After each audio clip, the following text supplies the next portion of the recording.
What up, folks? Welcome to Oh, what's up? Hey, let's go. Yo, welcome to Mike and Jonathan show for today. Oh yeah! It's what is it? It's our pilot show. Right? Okay.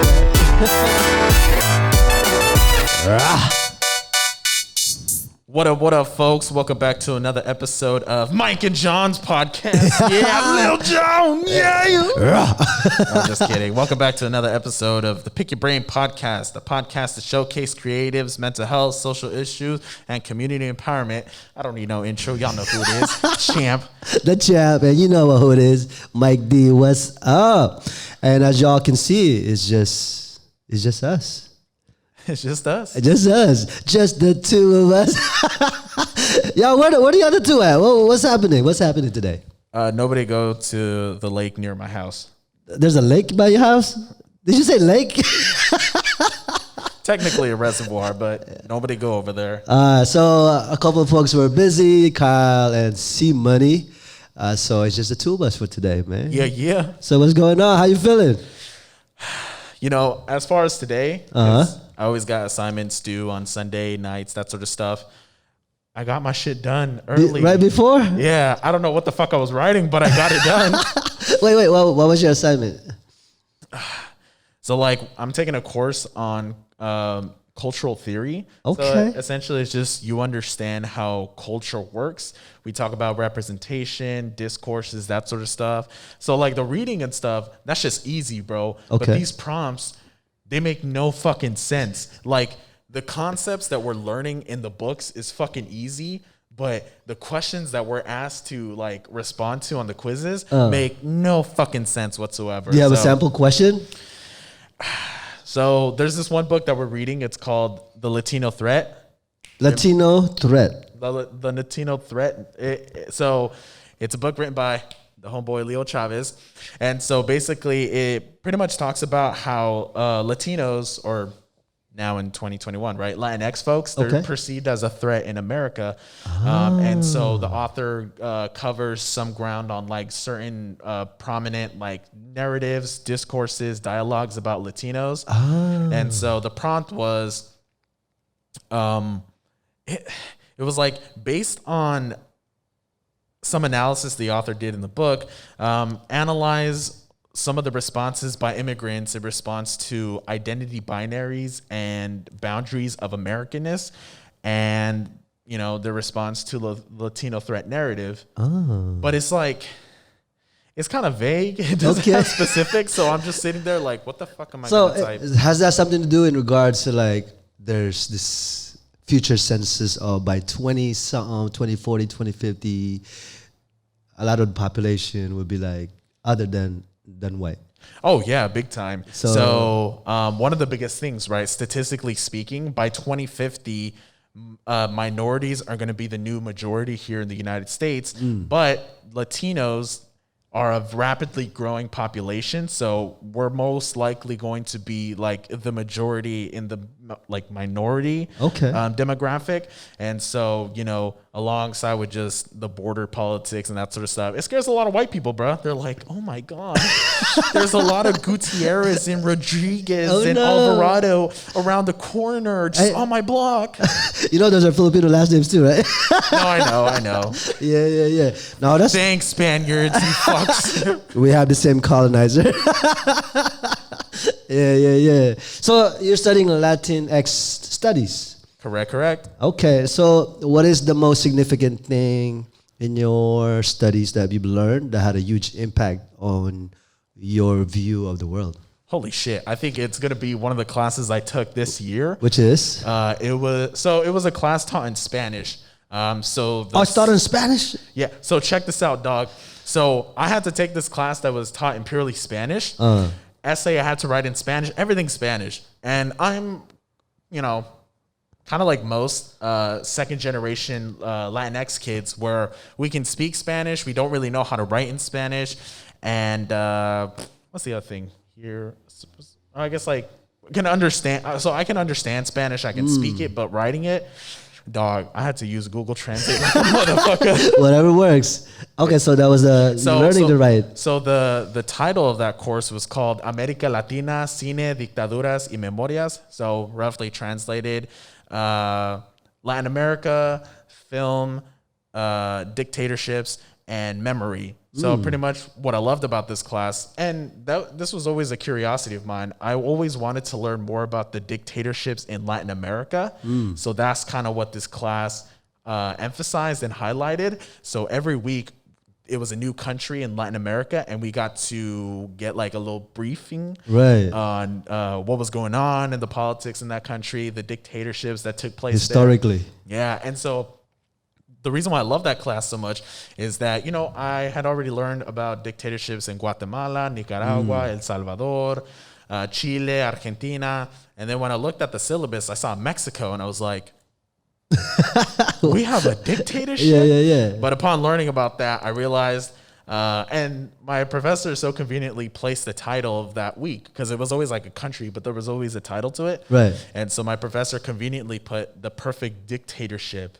And it has to do with the fact, like now that I look back, right? It has to do with the fact that Mexico for the longest time had one political party ruling every single goddamn election, and just sort of how they've distorted media coverage on events and stuff like that. It became a perfect dictatorship because alongside with just a lot of folks back in the motherland not having the opportunity for education, you know, they just kind of eat what they're fed by the media. And so perfect dictatorship. So I was like, fuck. It's the same party that basically just controls all aspect of media, education, all those things. But, you know, I do want to touch on in terms of Latin America, is like a lot of the dictators are installed by U.S. USA.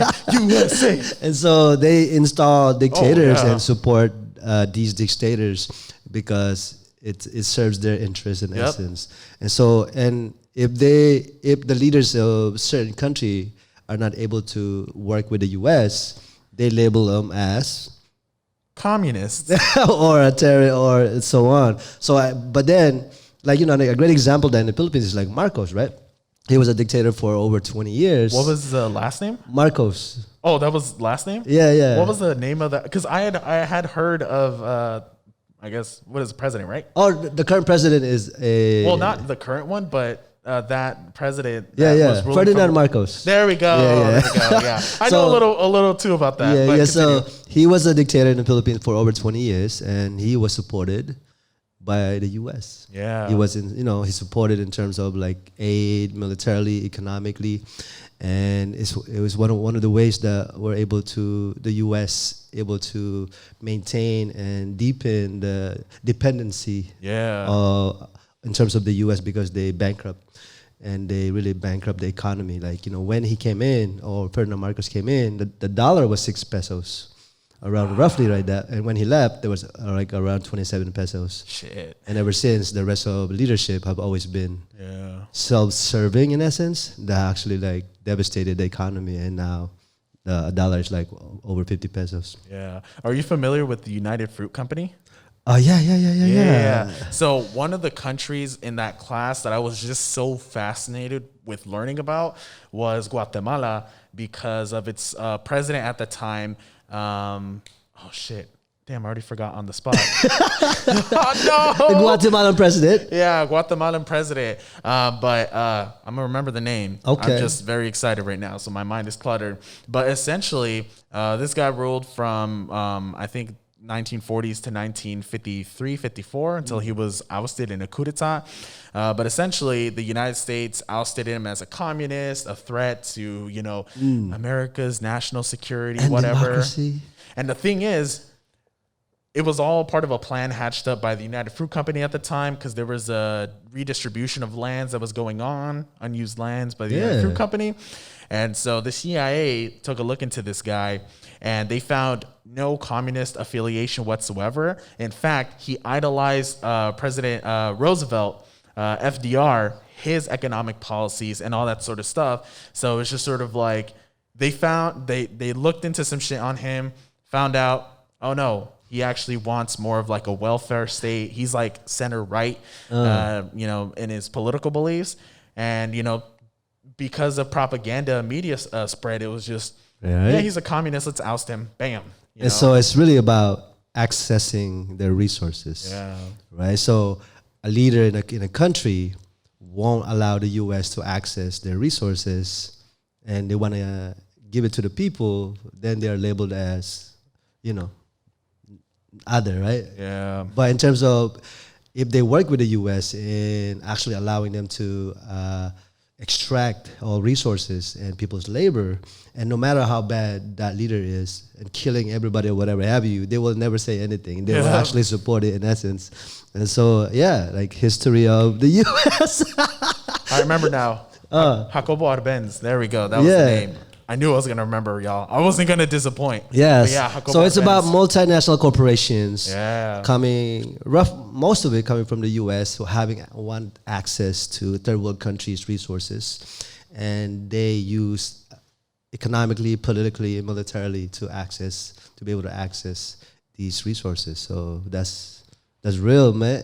And this is why I like the theory, world systems theory, where it sort of pinpoints the core countries and then the semi-periphery countries and then the periphery countries, because it really enlightens folks on how the world is ran, right? For example, this was years ago, naive little Jonathan, when I had heard of NAFTA, free trade, I was like, oh, free trade, cool. Oh, no.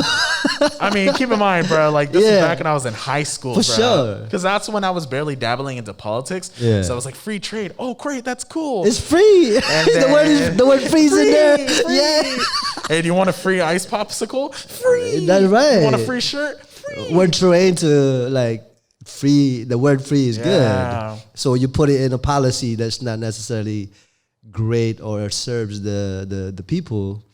We kind of accept it in essence. So talk about NAFTA, and what did you find about NAFTA now? Yeah, so for folks who are unfamiliar, NAFTA, North American Free Trade Agreement. So essentially it was just it's a part of a neoliberal policy where, you know, there's free trade across North America. So it was going to be Canada, United States, and Mexico. There was not going to be any import fees or whatever. So it was free trade, essentially, right? And so at first I thought, oh, that's cool. You know what I'm saying? It makes stuff cheaper, blah, blah, blah. But when you look at it, it ties into world systems theory because Mexico was seen as a sort of, well, I guess in this case, semi-periphery, but let's be honest, peripheral country. Developing countries. Yeah, you know what I'm saying? Where they're just being drained of resources, but at the end of the day, the United States is the one that benefits because they're taking all the loot because all these multinational corporations, they can set up their maquiladoras, what we call in Mexico, but factories.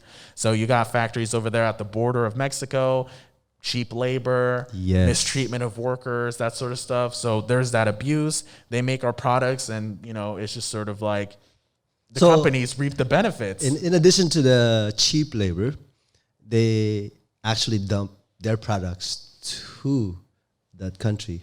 And that countries, that whatever they produce, they cannot compete with the products that they dump.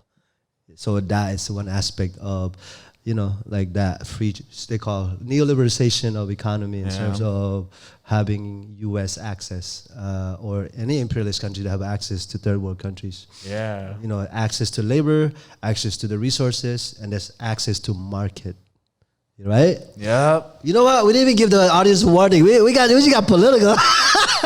I mean, just to let y'all know, you put me and Mike in the same booth, you know what I'm saying? This is going to be a politics-heavy episode. I'm just going to let y'all know right now. I hope folks are listening and y'all can learn. And, if you have any questions in regards to any topic that we are dropping, feel free to reach out to us. And we definitely would love to learn other people's perspective and love to have an engagement and clarify things, right? And speaking of learning, I'm so bummed that I wasn't able to attend when you were conducting like those classes on Filipino history. Yeah. Because one of the things that I became fascinated with after going to UC Santa Cruz, and delving into Latinx studies is I just wanted to learn more about more communities, right? And so just because there's that relationship, you know, with Mexico, well, actually Latin America, and the Philippines, where the Spaniards were colonizers, I was just like, you know what? I kind of want to take a trip into like Filipino history, culture, that sort of stuff. So I was so bummed when, you know, deep in the pandemic, you know, it's kind of hard for me, you know what I'm saying? So I'm just like, damn, bro, I could have learned a thing or two from Mike, bro. That would have been so dope. Well, it's not necessarily me. It's, you know, our Filipino organizations offer this, not just this workshop, but many, many workshops in regards to understanding systemic issues, right? And what impacts people, workers, migrants, and women's issue, the youth issue. So we were doing a workshop called PSR, Philippine Society and Revolution, and we were inviting folks. I invited Jonathan and some other folks, and again, he was saying that he wasn't able to join, but we can set up another time. You know, it's never too late to learn. But you know, the parallel of the struggles of a different culture and different groups of people is there. You know, as we know, like, you know, there's one thing that is dominant in all these struggles, right?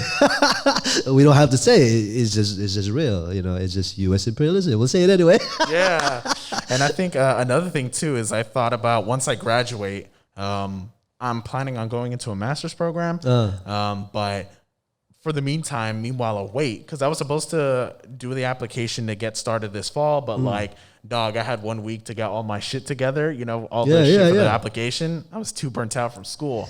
So one of the things I've kept in mind, even before the pandemic, was I thought about after graduating, maybe taking some time off and enrolling in like Asian American Pacific Islander like classes, AAPI stuff. Yeah. And so, you know, it's kind of cool with the way I see social media now, right? Because of the whole, you know, what is it, Asian hate? The violence against Asians. Violence against Asian, the AAPI community. Yeah. And so just sort of like, fuck, dude, like, you know, I was just sort of, it kind of like, I guess added more to the inspiration where it's just like, I just want to learn more about more communities, you know what I'm saying? Like, sure. Now that I have the fucking freedom, I don't have to worry about a goddamn like degree on the line, you know? It gives me more freedom to learn more. Yeah. Just read books too. Goddamn, bro. Learning is always good. Actually, in terms of like my own development and in terms of learning, like the very thing that kind of inspired me to learn about and to be able to relate to other people's struggle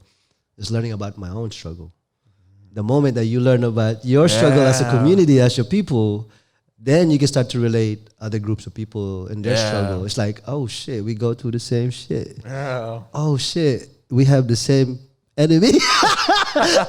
So like, you know, the moment of my development and growing in a sense of learning, it allowed me to be more human and like before, if you don't understand people's struggle, you just judge them as face value, you know, and whatever society teach you about that group of people.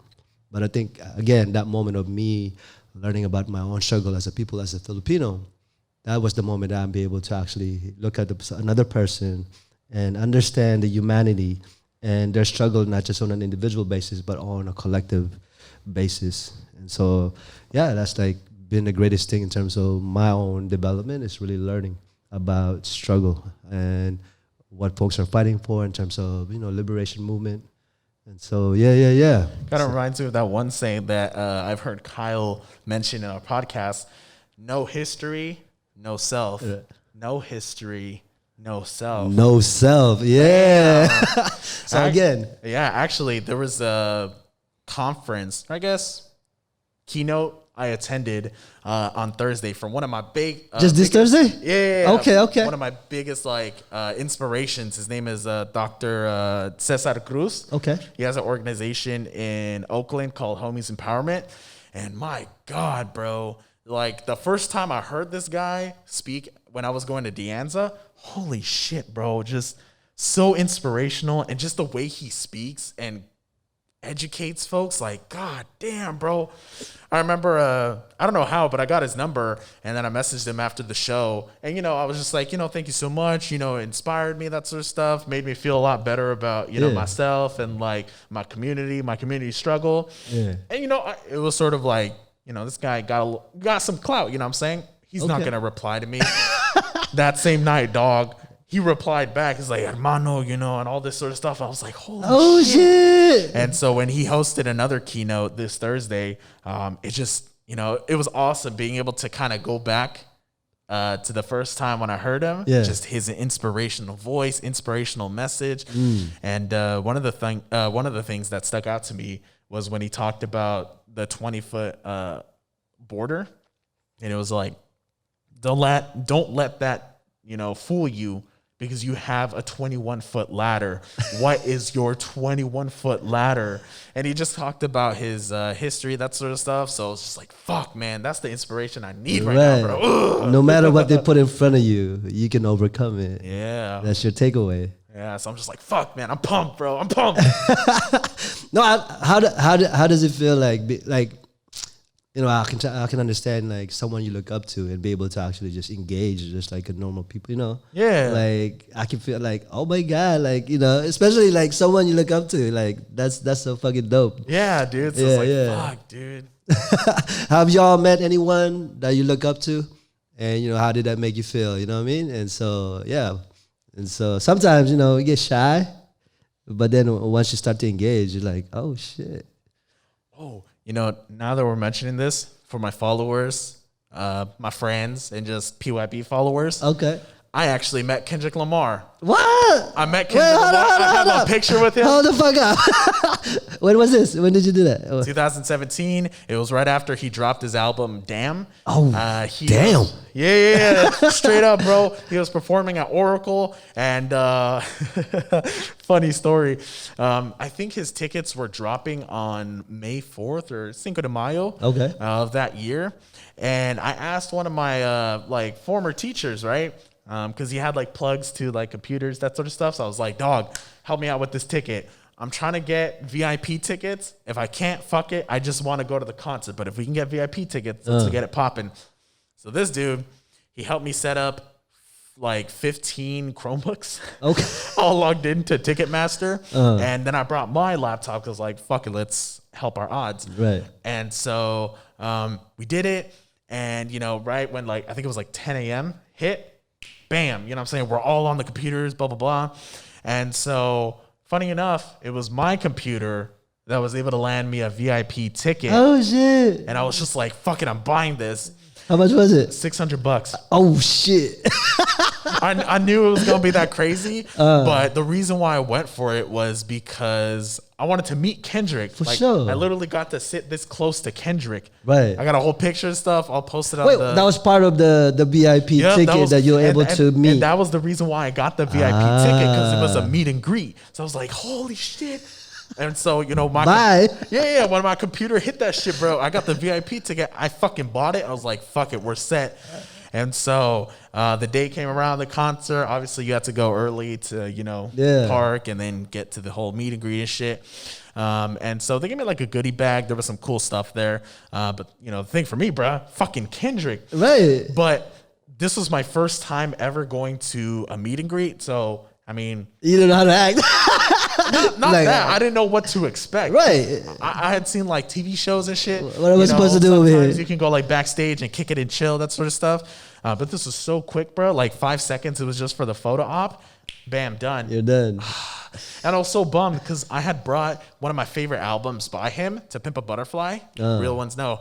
And I bought it in vinyl record, and I had a Sharpie and everything. But before I got to like the area where he was at, they had me like put the stuff down. And I was like, no. Oh, you couldn't bring anything. I couldn't bring anything, bro. So you just had to do just a photo. Just a photo. Like, swear to God, bro, when those like 10 seconds, 15 seconds that I was in there, like, I just, fuck, dude, like my mind was gone, bro. Because I was this close to fucking Kendrick. You didn't know what to say. And I was just like, holy shit. What did you say? Did he say anything to you? So, funny enough, I had brought an NAACP shirt. And so, like, I was just like, you know, I walked into the area. They sat me down, and, you know, Kendrick was just chilling there. And I just remember telling him, hey, man, I appreciate everything you do, dog. I'm a big fan. Love your music, that sort of stuff. He was like, yeah. And so, you know, we took the picture. Blah. And then, you know, went back again. I was like, thank you so much. And this guy, he was just like, keep it G, man. And I was like, fuck, Kendrick is starting to fucking keep it G, bro. And so, yeah, bro. And also, the thing, too, was that my seats were so fucking close to the stage, too, bro, because obviously part of the VIP package. And so, I was so fucking close, bro. Like, I think, to put it into context, if this was my seat, Kendrick is probably where you have that shelf over there. Okay. That was the stage, bro. Oh, damn. So fucking dope. That's dope. Hey, what's up, folks? Today's sponsored is by it's me, Ugat Clothing. So we just opened up a shop. Check out our shop. It's 919 Oakland Road, San Jose, California, 95112. Or check out the website, ugatclothing.com, and check out one of our designs. Oh, what do you got? Oh! Hey, so this is a collaboration from Team Manila. Team Manila is one of the big brands in the Philippines, a streetwear brand. They're one of the great design company. I'm just like, you talk about like meeting Kendrick Lamar. Yeah. Meeting these guys, when I started that Ugat Clothing, I was inspired by their work. Oh shit! And so now I'm able to like engage with them live and interact with them, and able to collaborate on a piece. Oh. I was like, yo, this is like when I met him, I was like trying to keep it cool, but I told him, I was like, yo, bro, like when I started my thing, I was looking up to y'all stuff. Damn. You know what I mean? And then one of their design, I kind of took a spin on it and like recreated it. And I told him, I was like, yo, and now we have a collaboration. So make sure you'll check it out, man. So that's our sponsorship for the day, Ugat Clothing. So yeah. Yeah. Yo, what up? Y'all know what time it is. What time is it? It's Absurdity of the Day. Wow, that's the first time I ever get applauded for Absurdity of the Day. Woo! Let's go. All right. No more Kyle and Simone. All right, this is our podcast now. Mike and John, let's go. All right, Absurdity of the Day. Did you know that the first person convicted of speeding was going 8 miles per hour? Was it walking? No, the whip. Driving? Oh, like buggy? So, according to the Guinness World Records, the first person to be charged with speeding was Walter Arnold of the English village of Paddockwood, Kent. On January 28th, 1896, Arnold was spotted going 4 times the speed limit in his 19th century Benz, but since the speed limit at the time was just 2 miles per hour, that meant he was not going too fast by today's standard. But 4 times the speed limit at the time. How fast do the people run? Average, like 25 miles an hour, right? Oh, like in the whip? No, just like running. Like we run about 10 to 12. I was going to say like 25. Like, yo. I'm not sure how much we... Like, unless you're Usain Bolt, bro. Like. But that's not even walking. Is that walking 2 miles an hour? I think it's a little bit above walking. I think you're talking about like a jog around that point. A jog is 2 miles an hour? Oh no, I meant like I'm just curious what 2 miles is, and that was the speed limit. Well, apparently the constable had to chase him down on his bicycle, issuing a ticket for I believe 4 pounds. 4 pounds. And earning Arnold the speedy distinction. Okay. So, 8 miles an hour with the Benz. It's always the rich motherfuckers be speeding. Damn, bro. I wonder what that looks like. 19th century Benz, bro. Like one of one, you know? One of one Benz, man. Damn, bro. That's dope. So that's our absurdity of the day. Yeah. Forget about it. So again, it's just me and John. Check out our podcast. And again, check out our video. Share with your friends. Again, feel free to comment. If you like it, let us know. If you don't like it, let us know. We appreciate the love and the motherfucking hate too. Let's go. Yeah. What is that? I don't know. I see girls do this on social media. I think this is supposed to be hearts. Oh, the little hearts. Yeah. Give us the love. Let's go. I was doing the other way. I was like, I look like and if you all know folks that wants to be in the podcast, let us know. Hit them up. Share the videos. We just out here just chopping it up. Oh, what's the other thing too? If you leave a comment on YouTube videos, we can also give you a shout out. Yes. So comment and we'll give you a shout out. Even if you put your username as Papi Chulo 69, bro, I will shout you out, bro. You know, loud and proud, bro. Shout out to Blase Blah. Let's go. Yeah. So what's good, man? So wait. You're pursuing your master's. Looking to, yeah. Looking to what master? Is there my master in something? Specifically, Chicanx studies. Deepening the study. Yeah. So I think what was cool was that when I went into community college, I was kind of lost. Didn't really have, certainty of where I wanted to go. But then once I discovered like Chicanx studies classes, I knew that was for me. But because I was already so deep with psychology courses, I transferred being a psychology major, but the sciences is not cut out for me. So luckily I was able to switch to Latinx studies, which is, obviously a lot more encompassing, a lot broad. Right. And I loved the experience of learning about Latin America. But based on my interests, what I'm saying, right? Like just everything that I've learned now, I want to be able to do something with it and give back to mi comunidad, you know what I'm saying? Yeah, for sure. So one of the things is I didn't want to commute far. You know what I'm saying? I was already tired of driving from fucking over here to fucking Santa Cruz. So convenience, man, convenience. Yeah. So I decided SJSU and pursuing Chicanx studies with concentration in education for professorship, maybe high school, middle school. I don't know, bro. Oh, shit. Professor Mendoza. I don't know if I told you. Like, I fucking love teachers. Oh, me too, bro. I salute motherfucking teachers, you know what I mean? Hell yeah. Like, what I remind people, like, yo, like, you can touch so many lives. Yeah. Every year there's a new group of students that you can, in a sense, like, provide education in a sense. That's critical. Revolutionize their minds, bro. Right? Because and that's the thing remember the episode we talked about representation? For me, if my professor was not him, right? If he wasn't a professor being Mexican American, Chicano himself, like I wouldn't be here today. Doing your thing. Yeah, because I saw him and I was like, fuck, if he can do this, I can do this. You know what I'm saying? saying? You're about to do it. Ooh, they don't call me champ for no reason, boys. That's how we build movements, man. Change doesn't happen overnight. So we have to continue to build, develop, organize, and educate our community. Yeah. And you're going to play a huge role in that. So let me know how I can motherfucking support. Make sure you're good. How bro? You know what I'm saying? If you got that Make sure you graduate, motherfucker. Let me know. Yeah. If you got that tuition plug, you know what I'm saying, bro? We got a fundraiser for his tuition. Hey, if we have to, we'll do it. Let's go. No, that's dope. That's dope. Like, we were talking about like off camera in terms of history of Mexico and the Philippines, and in regards to like the galleon trade and the trade of labor. Yeah. Mexicans in the Philippines and Filipinos in Mexico, and in terms of like Mexican playing a role in terms of their resistance to the Spaniards and so on, and it's historically.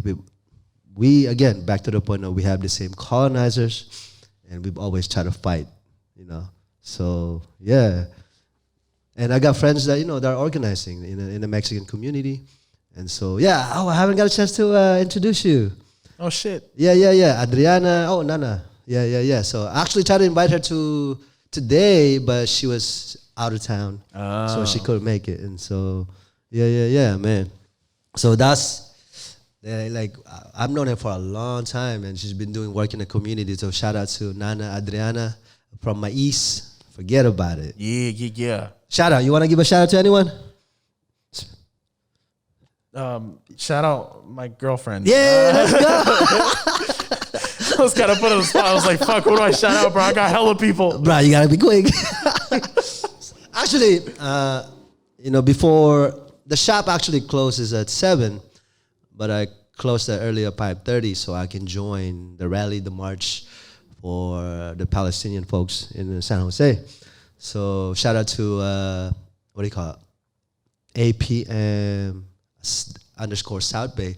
And they organized a rally, a march in City Hall in regards to supporting their liberation movement and their resistance against Israel and the things that's happening right now in terms of the violence, and it's definitely we have to be in a sense internationalist and understand the struggles of all people and be in solidarity with their struggles. And so I was out there. Well, I'm gonna show a video, part of the video in terms of the mobilization, part of the video in terms of this podcast. I'm also shout out the organization, so if folks are interested in learning more about the organization, they can hit them up on IG and other social media platforms. And so, that's what's up. Yeah, I think it's, God, I can't even put words to it because, internationally, we're all dealing with COVID. You know what I'm saying? The United States has the privilege, you know what I'm saying, being a world power, getting vaccines for folks here, you know what I'm saying? So, like, a lot of folks getting vaccinated, that sort of stuff. But there's countries, India, we're looking at that, right? Like, it's getting crazy, that sort of stuff. The accessibility to vaccines and just medical care is hard. But that's one thing, COVID. And then now the situation in Israel, Palestine, like, oh my God, bro, like, it's crazy. It's crazy, dude. Yeah. Like, I watched a video the other day about the rockets being fired, and it's just, fuck, dude. It's hard to watch because then, what I'm saying, like, those people in power, right? Like, they have their own agendas, right? Like, fuck them. But but I'm thinking about, the innocent lives, what I'm saying? Like, the children. I saw a video today about a child just talking about how, they just want to live. Yes. And, like, fuck, dude, like. No, it's crazy. Like, it's hard. The genocide, the apartheid, the walls, the checkpoints, like, Gaza is known as the, like, open prison. You know what I mean? And so can you imagine, like, a group of people? I can't imagine my people, in a sense, in that situation. So I'm like, I got to do what I got to do to, figure out how to, resist that condition. And so, again, as internationalists, we want to be able to support other groups of people in regards to building movements. You know what I mean? So it's crazy.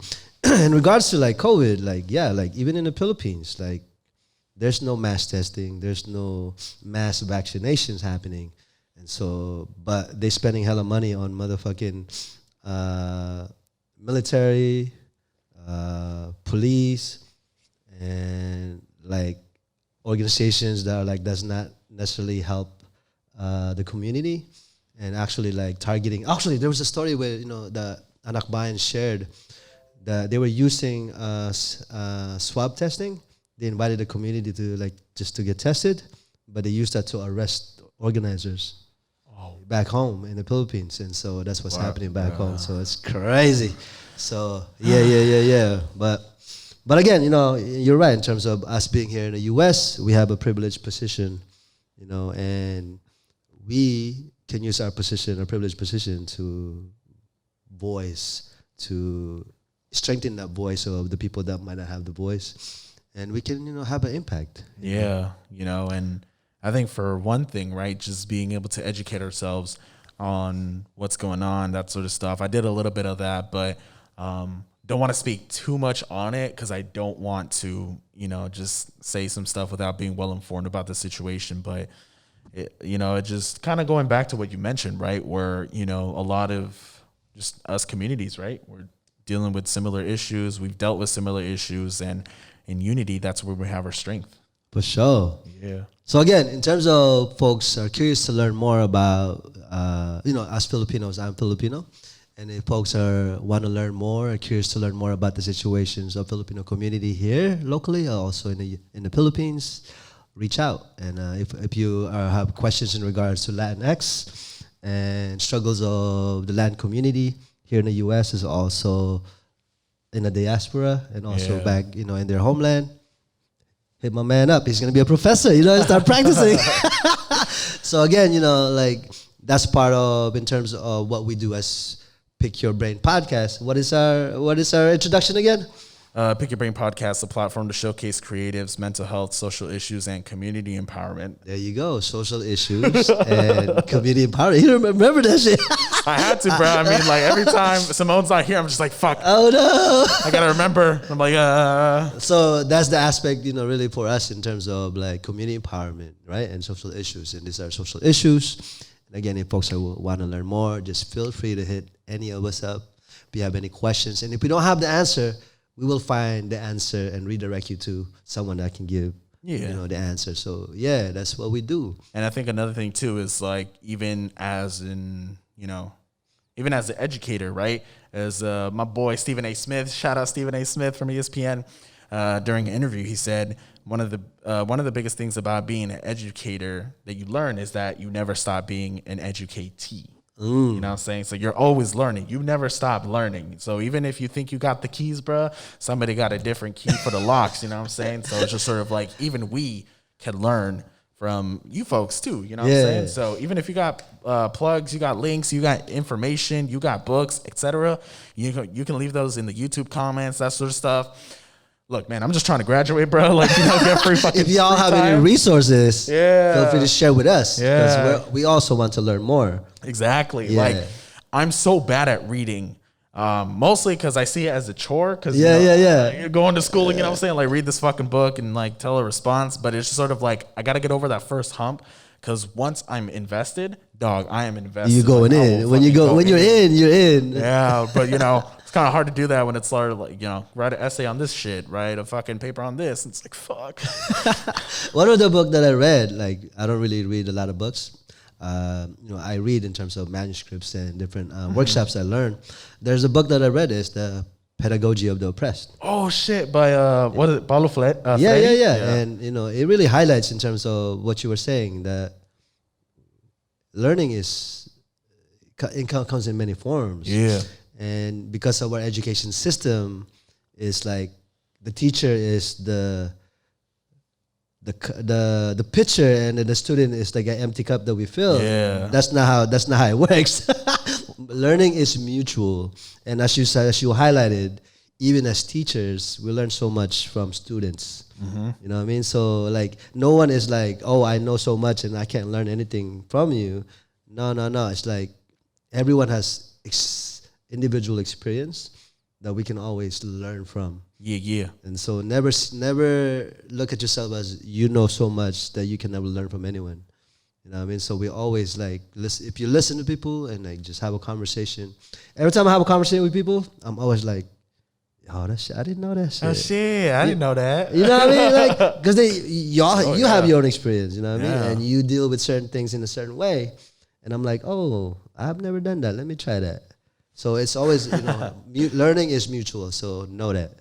And, that's one of the things that I learned going into higher education, you know what I'm saying? Like having the privilege to have access to this knowledge, just being more open-minded about stuff and being receptive to things too, you know what I'm saying? Because before, back in high school, and I mean, you can't really blame me, right? I was young, naive. I used to jump on shit.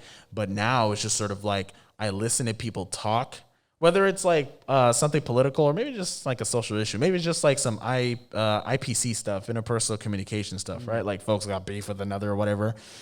Even then, like I see it sort of as I'm going to listen to you, but I'm not going to jump to no conclusions. Like I'm going to listen to you, hear what you got to say, and then I'll look into some stuff, that sort of stuff, to sort of put things together. And then based on that, I can make an evaluation, which is kind of similar to like how my education has gone, right? Where it's just sort of like, I'll learn some about this and then look into it, bam. Which is why I kind of like sort of delving deeper into stereotypes and just like that sort of stuff, because they all come from something. You know what I'm saying? Yeah. So it's sort of like you're a fool if you're just going to buy the stereotype, right? Like, like that sort of stuff. But I like to learn about stereotypes so that I can then do research on where it stems from, how it's been perpetuated in history, and just, see the effects, the impacts, that sort of stuff. But the important part is, how do we go about, turning something from a negative to a positive, or using it as a learning experience to uplift communities too. You know what I'm saying? Yeah. That's actually like part of our last podcast is the human connection. That's one aspect of building that connection is be able to be sharing your vulnerability and your experience, so then people can see it and learn from it, and vice versa. When people share their own experience, you can actually learn from it and actually like relate to them more in a sense. I mean, that's what organizing is. Like, Yeah. to organize people is to understand their wants and needs, and to be able to serve that serves in a sense the collective. And so be able to empower people to redirect them to actions that can have an impact on collectively. So yeah, organizing is building relationship, and building relationship is in a sense human connection. And so yeah, and I know you're part of NAACP. Yeah, so it's Yeah, Kyle. Hey, you He guys the president. he's the president, and you the money guy. I'm the money man. You know what I'm saying, bro? Well, y'all have any budget for some shirts? I'm just playing. If you all need some printing. I'm just like this. I'm like, shit, what's our budget? If y'all need some printing, some shirts from NAACP, let me know. I do Yeah. production, so. But anyways, low key promotion. One thing I want to go back on is just sort of one of the biggest things that I learned from you was sort of, and this is something that I've been aware of, right? But it's just sort of more being highlighted throughout several conversations that we have. Affirm. There we go. When you talk about like just unorthodox learning, sort of, just finding different avenues of learning. And this is why I always say, right, that I've had the privilege to access institutions of higher education, you know what I'm saying? Because, I mean, they do provide knowledge, you know what I'm saying? Like, they do have access to these libraries and just these concepts that they share. But that's not to say also that, you can only learn if you go to school, right? There's also just community learning you can do. For my Latinx folks, we have the saying, la cultura cura, the culture cures. Because, you can get wrapped up in the textbooks and that sort of stuff. But, even we can learn from our ancestors. Yes. And that's another thing, too, I love. There's this there's this one program on like a Mexican TV channel. The show is called Como Dice el Dicho, which is roughly translated what my Spanish speaking folks, they're gonna hate me. Oh no, you're in trouble.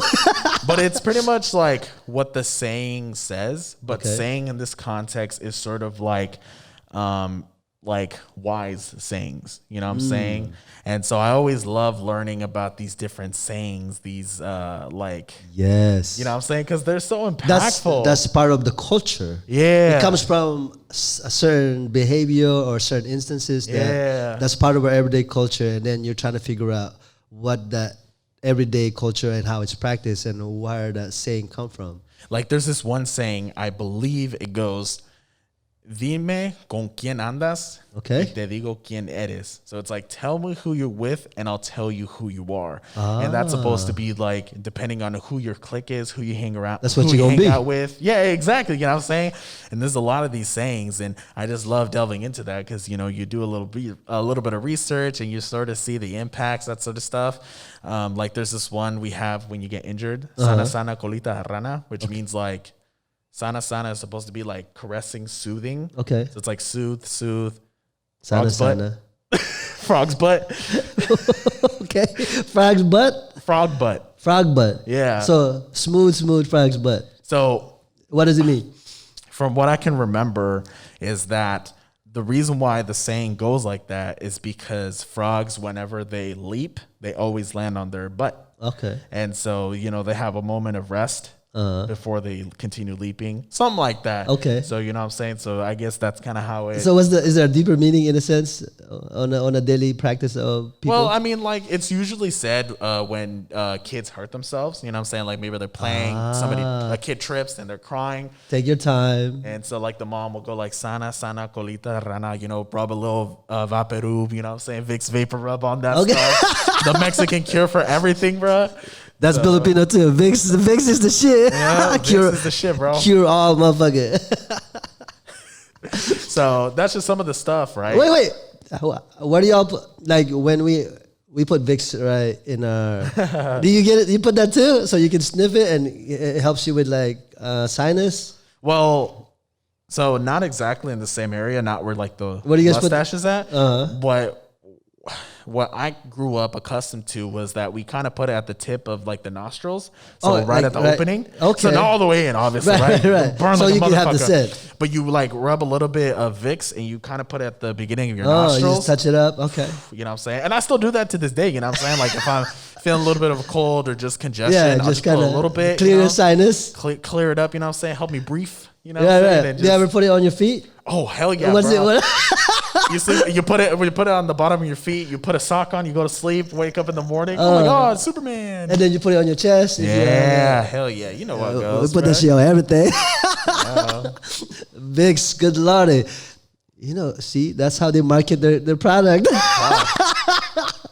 They drop that shit Vicks on us. God, and this is why I also love memes. Follow a bunch of Mexican meme pages on my Instagram, and just like the funniest shit ever.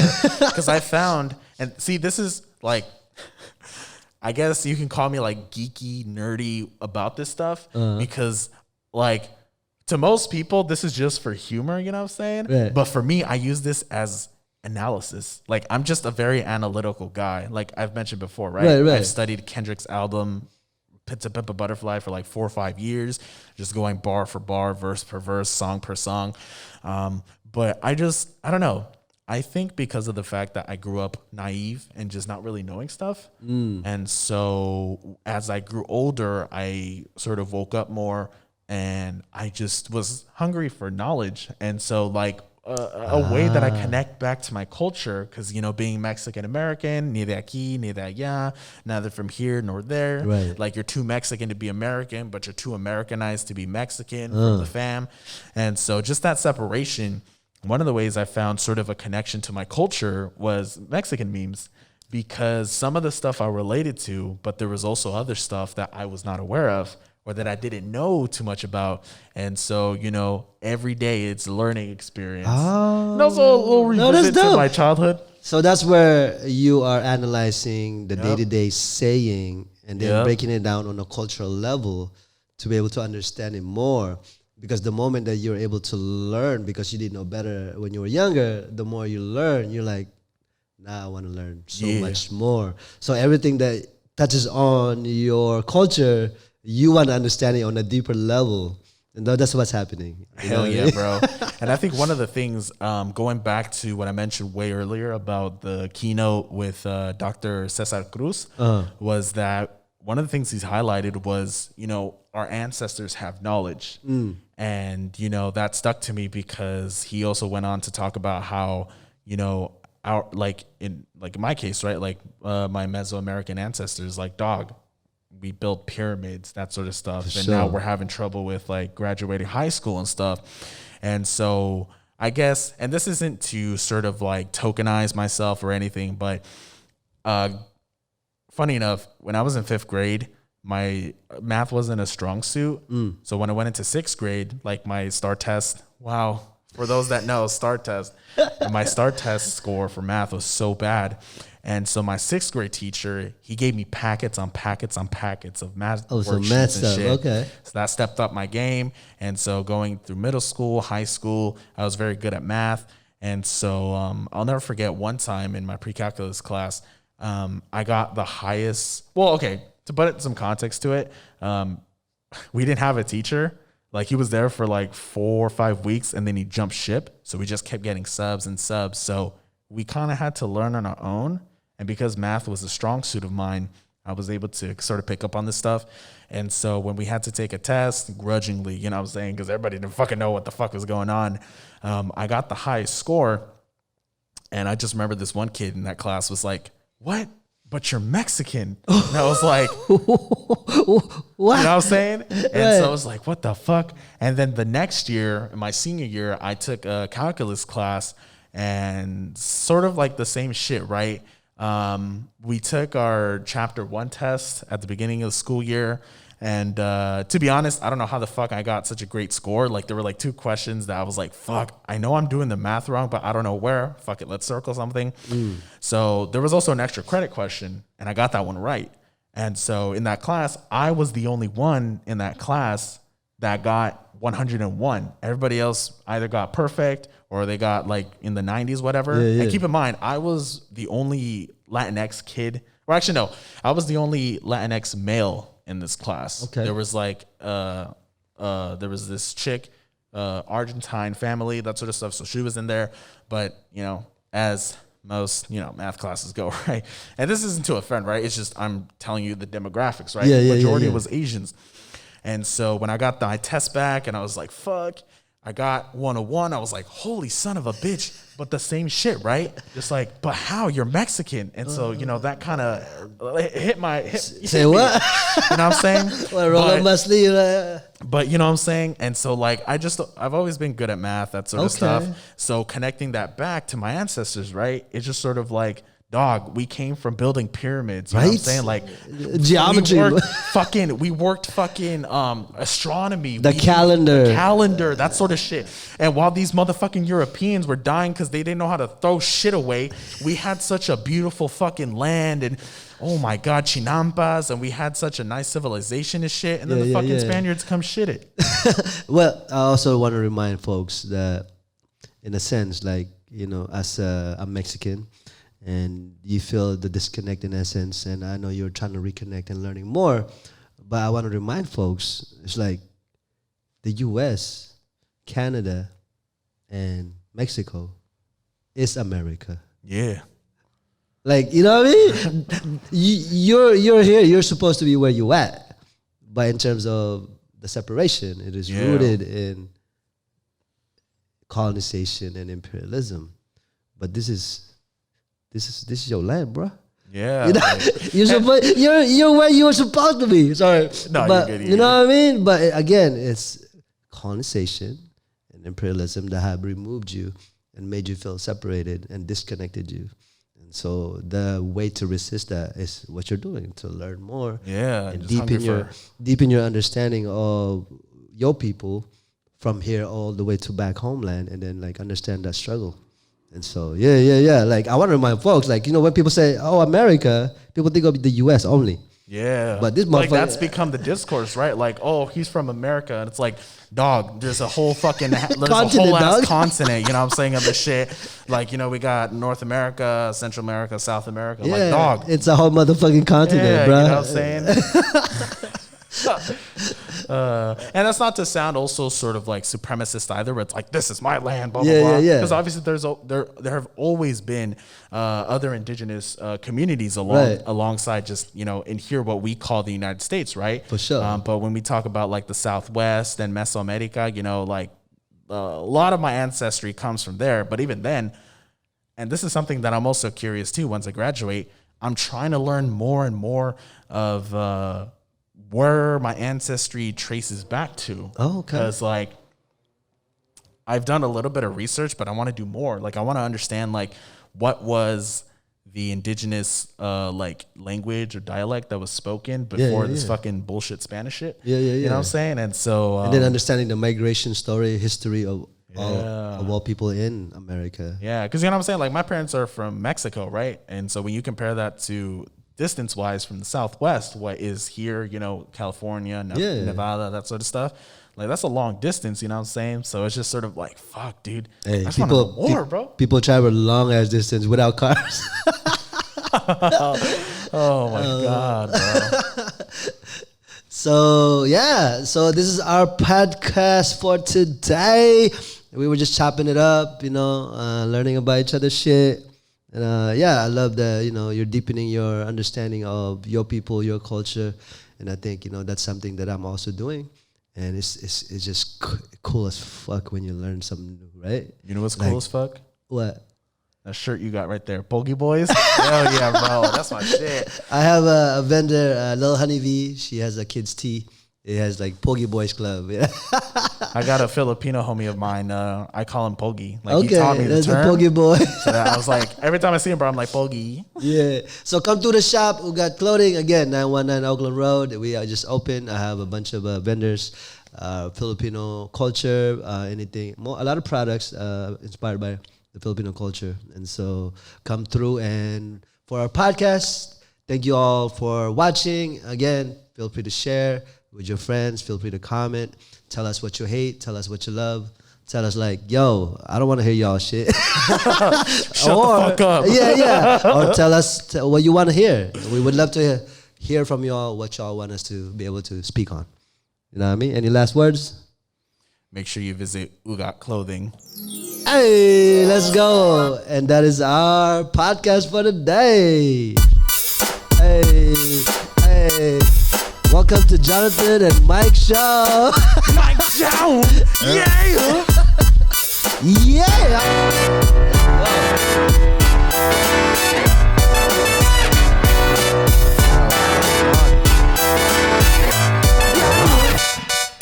Get the cook in the cup. Let's go.